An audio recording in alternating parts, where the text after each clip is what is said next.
تاریخ میں کچھ سفر ایسے ہوتے ہیں جو صرف فاصلے طے نہیں کرتے بلکہ وہ تاریخ کا رخ بدل دیتے ہیں۔ آج ہم ایک ایسے ہی سفر کی بات کریں گے، ایک ایسا سفر جسے میلوں میں نہیں بلکہ ایک نئے زمانے کی شروعات سے ناپا جاتا ہے۔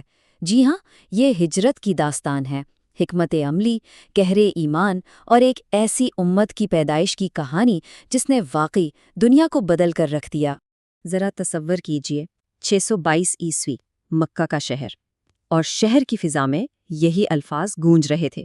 یہ کوئی غصے میں کہی گئی بات نہیں تھی، بلکہ ایک ٹھنڈے دماغ سے بنایا گیا منصوبہ تھا۔ پیغمبر اسلام حضرت محمد صلی اللہ علیہ وآلہ وسلم کو ہمیشہ کے لیے خاموش کرنے کا۔ بات اب صرف ظلم و ستم کی نہیں رہی تھی، بلکہ یہ زندگی اور موت کا معاملہ بن چکی تھی، اور اسی لمحے سے اس عظیم سفر کا آغاز ہوتا ہے۔ تو یہ سب شروع کیسے ہوا؟ کہانی کا پہلا باب مکہ کی ان گلیوں میں لکھا جاتا ہے جہاں سالوں کے ظلم اور سماجی بائیکاٹ کے بعد قریش کے سرداروں نے مل کر ایک حتمی فیصلہ کر لیا تھا۔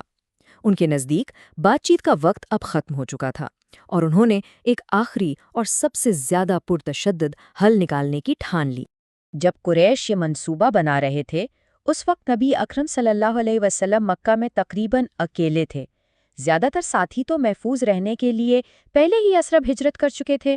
تو ظاہر ہے دشمنوں کو لگا کہ اب وہ ایک آسان ہدف ہے۔ ظاہری طور پر شاید وہ کمزور نظر آتے ہوں، لیکن ان کا اللہ پر جو یقین و توکل تھا وہ کسی بھی قلعے سے زیادہ مضبوط تھا۔ تو اب آتے ہیں اس رات کی طرف جب اس سازش کا جواب دیا گیا، اور یاد رہے یہ کوئی گھبراہٹ میں بھاگنا نہیں تھا، بالکل نہیں، یہ ایک قدم سوچ سمجھ کر اٹھایا گیا تھا، ایک ایسی حکمت عملی جو دشمن کو حیران کرنے والی تھی۔ یہ تھا غار ثور کی طرف فرار۔ منصوبے کا پہلا حصہ ہی کمال کا تھا۔ سوچئے، گھر کے باہر قاتل انتظار میں ہیں، اور اندر بستر پر کون ہے؟ نبی اکرم صلی اللہ علیہ وسلم کی جگہ ان کے کزن نوجوان حضرت علی۔ یہ اپنی جان کو خطرے میں ڈالنے کے مترادف تھا، لیکن اسی ایک چال نے نبی اکرم صلی اللہ علیہ وسلم اور حضرت ابو بکر کو وہاں سے نکلنے کے لیے وہ قیمتی وقت دیا جس کی سب سے زیادہ ضرورت تھی۔ اور یہاں آتی ہے اس منصوبے کی اصل ذہانت۔ جانا تھا شمال میں مدینہ کی طرف، لیکن وہ نکلے کس طرف؟ جنوب کی طرف، بالکل الٹی سمت میں۔ یہ ایک ایسی چال تھی جس کا کوئی سوچ بھی نہیں سکتا تھا۔ تعاقب کرنے والے تو شمال کی سڑکوں پر انہیں ڈھونڈ رہے تھے، اور وہ جنوب میں دشمن کی نظروں سے دور محفوظ ہو رہے تھے۔ اچھا، یہ سارا آپریشن اکیلے ممکن نہیں تھا۔ اس کے پیچھے ایک چھوٹی سی لیکن ناقابل یقین حد تک قابل اعتماد ٹیم تھی۔ ہر ایک کا اپنا کردار تھا، اور ہر ایک نے اسے کمال خوبی سے نبھایا۔ حضرت عبداللہ رات کو مکہ سے دشمنوں کی خبریں لاتے، ان کی بہن حضرت اسما، سوچیں، حمل کی حالت میں روزانہ پہاڑ پر کھانا پہنچا رہی تھیں، اور چرواہا حضرت عامر اپنی بھیڑوں سے سارے ثبوت، سارے قدموں کے نشان مٹا دیتے۔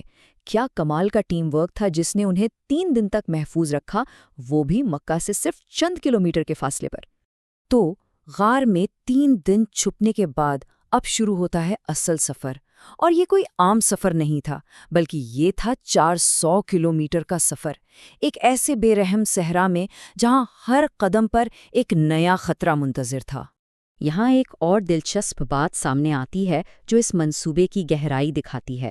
ان کا جو گائیڈ تھا عبداللہ ابن اریقط، وہ مسلمان نہیں تھا، لیکن وہ راستوں کا ماہر تھا اور اس پر بھروسہ کیا جا سکتا تھا، تو اسے صرف اور صرف اس کی مہارت کی وجہ سے چنا گیا۔ یہ ہمیں بتاتا ہے کہ ایمان کے ساتھ ساتھ حکمت اور صحیح شخص پر بھروسہ کرنا کتنا ضروری تھا۔ راستہ بھی وہ نہیں چنا گیا جس سے سب آتے جاتے تھے۔ وہ عام تجارتی راستہ چھوڑ کر ایک بالکل الگ، ایک مشکل پہاڑی راستہ لیا گیا تاکہ کسی کی نظروں میں نہ آ سکیں۔ سفر لمبا ضرور ہو گیا، لیکن حفاظت سب سے اہم تھی۔ اسی سفر میں ان کا سامنا ہوا سراقہ بن مالک سے۔ وہ ایک شکاری تھا جسے 100 اونٹوں کا انعام چاہیے تھا۔ اس نے پیچھا کیا اور وہ بہت قریب آ بھی گیا، لیکن پھر کچھ عجیب ہوا۔ جب بھی وہ حملہ کرنے کے لیے قریب آتا، اس کا گھوڑا ٹھوکر کھا کر گر جاتا، 1 بار، 2 بار، 3 بار۔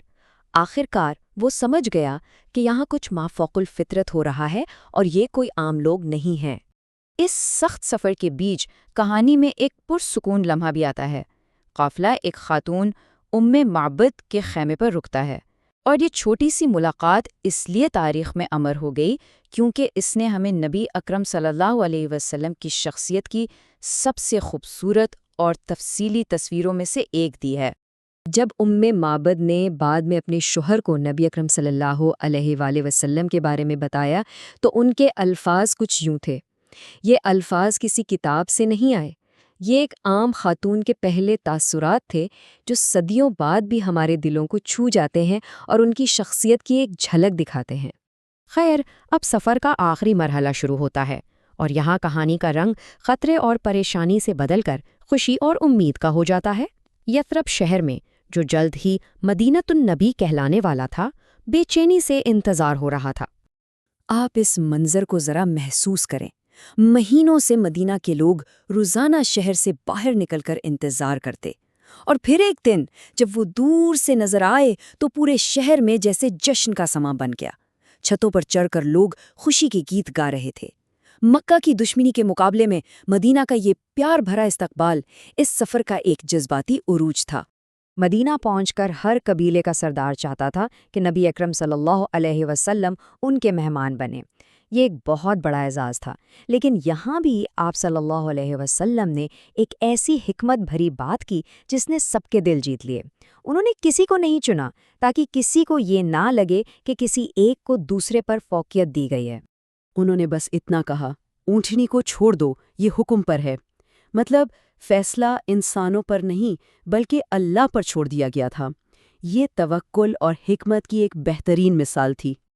اور پھر اونٹنی چا کر رکی حضرت ابو ایوب الانصاری کے گھر کے سامنے، ایک نہایت عاجز اور نیک انسان۔ وہ انصار یعنی مددگاروں کی سخاوت اور محبت کی ایک زندہ مثال تھے۔ ان کی محبت کا یہ عالم تھا کہ انہوں نے نبی اکرم صلی اللہ علیہ وسلم کو نیچے کی منزل دی اور خود اوپر چلے گئے، لیکن پوری رات سو نہیں سکے اس خیال سے کہ وہ اللہ کے رسول سے اونچی جگہ پر کیسے سو سکتے ہیں۔ تو یہاں یہ سفر تو ختم ہوتا ہے، لیکن اصل کہانی تو یہاں سے شروع ہوتی ہے۔ ہجرت صرف ایک جگہ بدلنا نہیں تھا، اس نے سب کچھ بدل دیا۔ آئیے دیکھتے ہیں کہ اس کی میراث کیا ہے۔ یہ صرف ایک سفر کا خاتمہ نہیں تھا، بلکہ یہ شروعات تھی ایک نئی متحد کمیونٹی کی، جسے ہم امت کہتے ہیں۔ یہ شروعات تھی اسلام کی پہلی مسجد کی، یہ شروعات تھی ایک نئے سماجی معاہدے کی یعنی میثاق مدینہ کی، اور یہ ایک نئے دین کے لیے ایک نئے دارالحکومت کی شروعات تھی۔ اس واقعے کی اہمیت کا اندازہ آپ اس بات سے لگائیں کہ جب مسلمانوں کا اپنا کیلنڈر بنا تو اس کی شروعات کہاں سے ہوئی؟ کسی جنگ سے، کسی فتح سے نہیں، اس کی شروعات ہوئی اسی ہجرت سے، سال 1 ہجری۔ یہ وقت کا ایک نیا پیمانہ تھا، ایک نئے دور کا اعلان۔ تو آخر میں یہ سوال ہمارے ذہن میں آتا ہے کہ وہ کیا چیز ہوتی ہے جو ایک سفر کو اتنا بڑا بنا دیتی ہے کہ وہ تاریخ کا دھارا ہی موڑ دے؟ کیا وہ صرف پختہ ایمان ہوتا ہے، یا بہترین منصوبہ بندی، یا پھر ایک کمیونٹی کا ساتھ اور عزم؟ اس پر ضرور سوچیے گا اور اپنی رائے سے ہمیں کامنٹس میں ضرور آگاہ کیجیے گا۔ اگلی بار تک کے لیے اللہ حافظ۔